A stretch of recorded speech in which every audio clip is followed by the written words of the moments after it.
Би одоо Хятадын Фужиан-мужийн Самин хотын Кайшан академид ирээд байна. Энэ академийн дээр үеэс Жушигийн сургаалыг түгээн дэлгэрүүлж байв. Жуши бол гайхамшигт сэтгэгч төдийгүй төрийн түшээ байв. 7 жил төрийн алба хашхтаа тэрээр жирийн иргэдийн төлөө зүтгэж байсан юм. Жушигийн баримталдаг албан тушаал их багын ялгалгүй ард түмнэн гэсэн сэтгэл байх ёстой гэсэн үзэл баримтлал өнөөдөр ч гэсэн Хятадын засаглалд нөлөөлсөөр байна. Ард иргэдийн сайн сайхан амьдралын төлөөх мөрөөдөл нь бидний тэмцэх зорилт юм гэж Ши Жинпин хэлсэн нь учиртай. Намайг Грай Фидан гэдэг. Би Туркийн Хятад судлаач. Миний аялал Хятадын эртний уламжлалт баяраас эхэлж байна. Сайн байна уу, та өнөөдрийн арга хэмжээнд хүрэлцэн ирсэн баярлалаа. 9-р сарын шинийн 9-ний хос 9 өдөр нь Ахмад наснаа хүндэлдэг Хятадын уламжилт баяр юм аа. Энэ бол манай шинэ ирнэ соёлын туршилтын төв, манай хорооллын ажлын газар юм аа. Бид Ахмад наснууд хүүхдүүд зориулж үйл ажиллагаа явуулдаг. Гадаадын найз нөхөд манай зочилж амтд чимс бэлгэлсэнд баяртай байна. Алга ташч талархал илэрхийлье. Манай энэ төв 2000 ам метр талбайтай, иргэдэд бүрэн нээлттэй. Ойролцоох хорооллын оршин суугчид бас ирж болно шүү.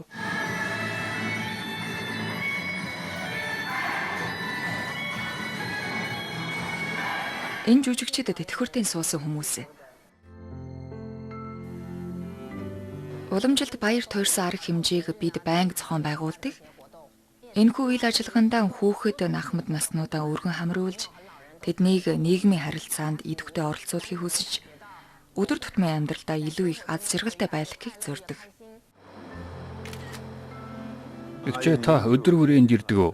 Тийм ээ. Би өдөр бүр ирдэг. 8 жил болж байна. Би амьдралдаа сэтгэл хангалуун байна. Хүүхдүүд маань их ачлалтай. Сайн байна. Үр хүүхдүүд ачлалтай байх нь юунаас чухал шүү, тийм ээ? Тийм ээ. Би маш их баяртай байна. Энд өдөр болгон ирж дуулж бүжгэлдэг. Энд ажиллаж байгаа хүмүүсээс илүү завгүй байна да. Тийм ээ, үнэхээр гоё байна. Ээж чинь боломжтой бол ийшээ ирж тоглож олно. Би танай ээжийг гэртээ зочноор урьж байна. За, баярлалаа. Улс үндэстэн ард түмнийхээ төлөө оршин тогтнодог. Хятадын уламжлалт соёлыг судлах явцдаа ард түмнэр төв болгох үзэл санаа Хятад соёл иргэншилийн хөрсөнд гүн шингэсэн гэдгийг ойлгосон. Орчин үеийн Хятадч гэсэн уламжлалт соёлын нөлөө шинэлэг хэлбэрээр чухал үүрэг гүйцэтгэсээр байна. Гол нь ард түмний ашиг сонирхлыг нэн тэргүнд тавихыг чухалчилдаг юм.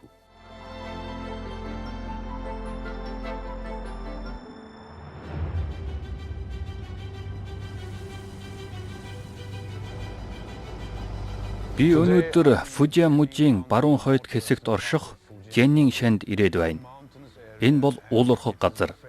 Будааны тариаланг нь алдартай. Шинэ мэрэгжлийн тариалагчдтай цагаан будааны тухай ярилцъя гэж зорж ирлээ.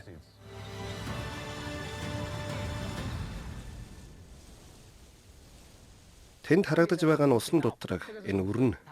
Энэ нь илүү өндөр гэхдээ өтгөн биш. Хурааж авсны дараа үрийн сорт болно. За, энэ өрөөдөд эм гэж ялгаа бий юу? Тий, 1-8 ов гэсэн харьцаатай. Тоос үртээсний дараа овгийг тайрна. Хэрэв та эрд ирсэн бол гарааргаар тоос үртээхийг харах боломжтой байлаа.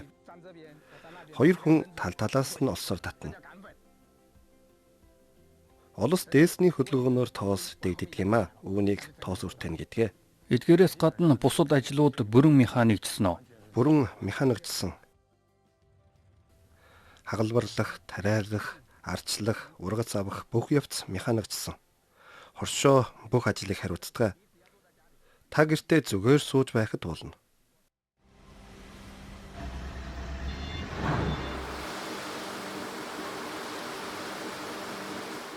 «32 настай хүүхэн бол миний энд танилцсан туршлагатай шин тариалагч. Тэрээр үрийн үйлдвэрлэлийн менежер гэдэг өмнө нь сонсож байгаагүй мэргэжилтэй хүн. Би хамтарч ажилладаг компаниас захиалга авч нутгийн тариалагчтай үн өсөө тохиролцдог. Тариалалтаас эхлээд ургац ураалт, үр сонгох хүртэл бүх явцыг хянах үүрэгтэй. Үрийг нь авчираад ангилдаг гэсэн үг үү? Тийм үү, ангилдаг. Сайн сорт, чанар муутай сорт гэж ялгах хэрэгтэй. Энэ бол ховор зүйл. Та энэ гэрчилгээг авах боломжгүй байж магадгүй. Бид 3 жил тутамд үрийн үйлдвэрлэлийн гэрчилгээ авдаг. Мундаг юм аа. Тийм үү? Та хэдэн тараалагчтай хамтарч ажилладаг вэ? Жилд 5-аас 6 мянган айлтай хамтраад алдгаа. Өргөн зар хүрээтэй юм аа. Жанны ягаад үр үйлдвэрлэлийн төв болсон бэ? Үндсэн давуу тал нь өдөр шөнийн дулааны зөрөө их байдаг. Жаннины тараачид 30 орчим жил үрийн үйлдвэрлэлд оролцож байна. Газар тариалантай хувийн холбоотой.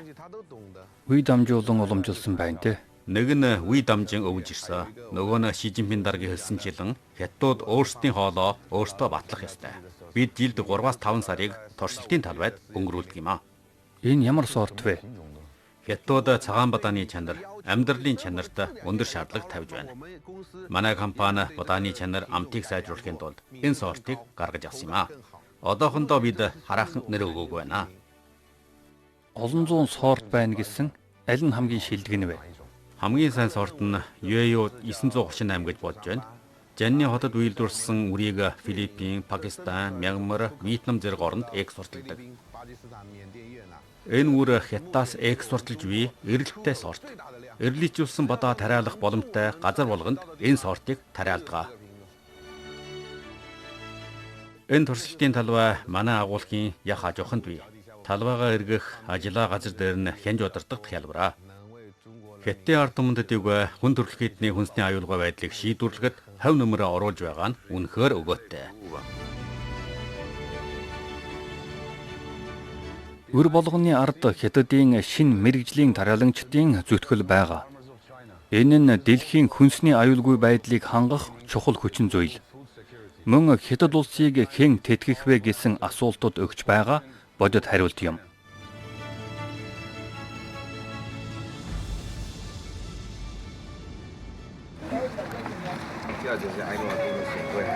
Бүгд нааша хараарэ. Манай өрөвчтэй шүүх хууль эрх зүйн сурталчилгаа хийхээр ажиллаж байна. Бид олон төрлийн хуулийн мэдлэгийг сурталчилж байна. Шаардлагатай бол хуулийн тухай ямар нэгэн асуулт байвал бидэнтэй холбогдоорой.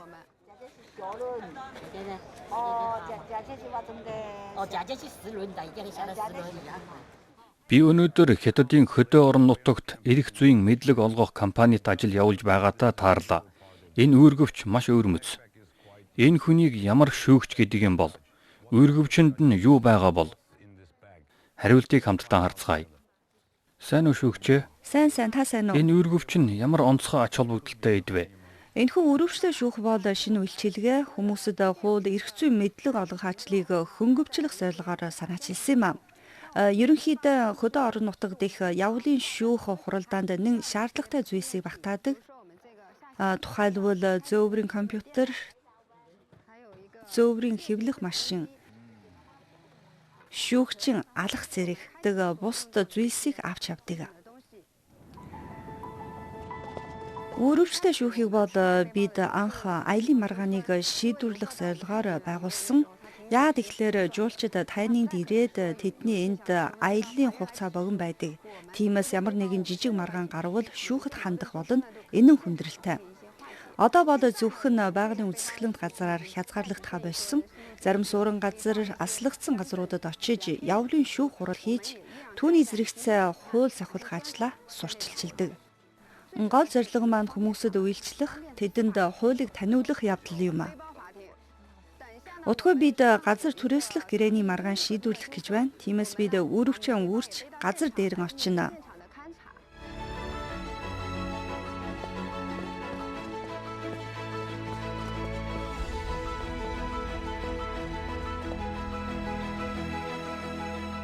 За баярлалаа хоёр шүүгчтэй. Фан дарга сайн уу? Ийшээ яваарай. Болгоомжтой байгаарай. Болгоомжтой яваарай. Зүгээр. За баярлалаа. Бид холбогдож чадаагүй байна. Утсаа авахгүй байна. Энэ манай тосхны түрээслүүлсэн газар мөн үү? Тараалагын талбай нэлээд их шиг юм байна. Ер нь хичнээн мод тарьж байгаа юм бэ? 10,000 гаруй байгаа байх. 10,000 тариад хэдэн жил болж байгаа юм бэ? 10 гаруй жил 2014 онд тарьсан. Өнөөгийн нөхцөл байдлыг харгалзан үзвэл газар түрээслэг гэрээгээ үргэлжлүүлэн биелүүлж түрээсний төлбөрөөр төлөөд хүндрэлтэй байж магадгүй. Модны зах зээл яг одоо бол таатай биш байгаа. Тэд ямар ашиг олоогүй байна. Иймээс нөхцөл маргааныг шийдвэрлэхийн тулд заавал шийдвэр гаргах нь тохиромжгүй байж магадгүй. Модны өмчлөлийн талаар тохиролцоонд хүрэхийн тулд хоёр талтай ярилцах болно. Хугацаа ихтерсэн түрээсний төлбөрийг тосгонд төлөх эцсийн хугацааг тогтооно. Маш өгчээ. Өргөвчтэй шүүгч гэдэг амархан ажил юм шиг санагдвч үнэн дээр маш их хөдөлмөр шаарддаг ажил юм байна да. Үнэхээр амаргүй ажил. Өрөвчтэй шүүгч зөвхөн ширээний ард сууж хэрэг хянан шийдвэрлэдэггүй. Бид дийлэхтэй газар дээрэн ажиллах шаардлагатай. 2019 оны 5 дугаар сард бид өрөвчтэй шүүхийг үүсгэн байгуулсан. Би тэр жилдээ албан ёсоор шүүгчээр ажилласан юм а. Маш их баярлалаа. Профессор танд баярлалаа. Таны ажил үнэхээр хүнд юм а. Хүмүүсийн хүндэтгэлийг хүлээх ёстой. За баяртай. За, танд талархаж байна шүү. Шүүхийн сүхэр хүч нь хэлбэртэй биш. Шүүгчийн эрх мэдэл нь өндөр сентидэ биш юм. Өргөвчтэй шүүгч буюу явуулын шүүхийн загвар хятадын олон газарт тархсан. Шүүх танхимыг шаардлагатай газар нь хүргэж, шудраг ёсыг ард түмний дэргэд жинхэнэ утгаар нь хүргэж байна.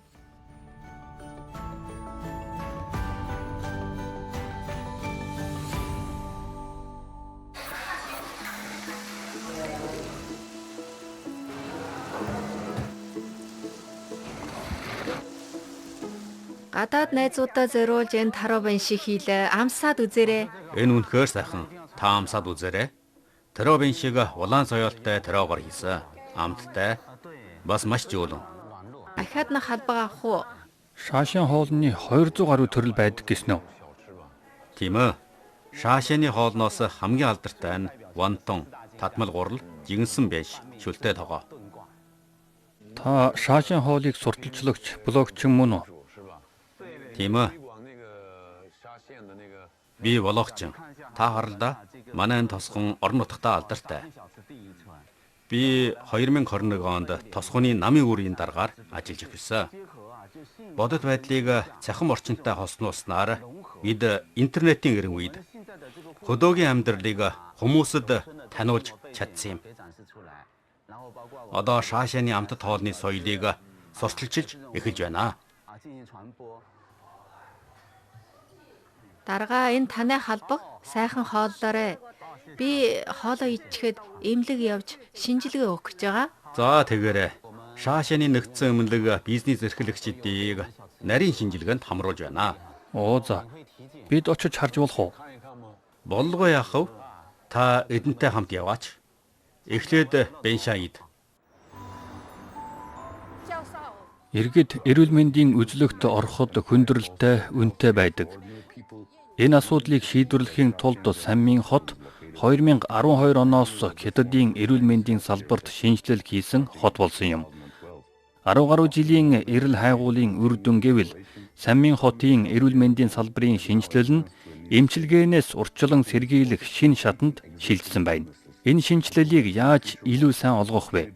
Эдгээр асуултад хариулт авахар Саммин хотын Шаашааны нэгдсэн эмнэлгийн Лишови эмчийг зорилоо. Диализын эмчилгээний зардал ерөнхийдөө мэдэгдэхүйц буурсан. Даатгалд хамрагдахаас өмнө өвчтнүүд диализын эмчилгээний төлбөрийг хавьяасаа төлдөг байсан. Шинжилэл хийсний дараа өвчтнөөс гарах төлбөр маш бага хувийг эзэлж байгаа юм. Панаха. Та эмчлүүлээд хэдэн жил болж байна вэ? Өвдөд 9 жил болж байна. 7 хоногт хэд ирдэг вэ? 7 хоногт 3. Нэг удаадаа хэр уддаг вэ? 4 цаг болдог. Таны дарамт арай хөнгөн болсон уу? Шинжилгээ хийлгэхэд хэтгэн моол зарцуулдаг. За панаха. Та эртгэн эдгээд хараарай. За баярлалаа. Манай энд өвчтнүүд цаг алдалгүй эмчилгээ хийлгэж чаддаг. Эмнэлгийн тусламж үйлчилгээ авахд хүндрэлтэй байсан одоо шанаа зэрэглэлийн эмнэлгүүдэд үндсэндээ асуудал биш болсон. Самминд эрүүл мэндийн шинжилэл хийснээр эмч нарын амьдрах нөхцөл нөхөн олборт өөрчлөлт орсон уу? Эрүүл мэндийн салбарт шинжилэл хийхээс өмнө засгийн газрын санхүүгийн дэмжлэг хангалтгүй болсон. Шинжилэлээр энэ байдлыг өөрчилж, эмчнэрийн орлогыг орон нутгийн төрийн албан хаагчдаас өндөр байлгах аргачлал хэрэгжүүлсэн.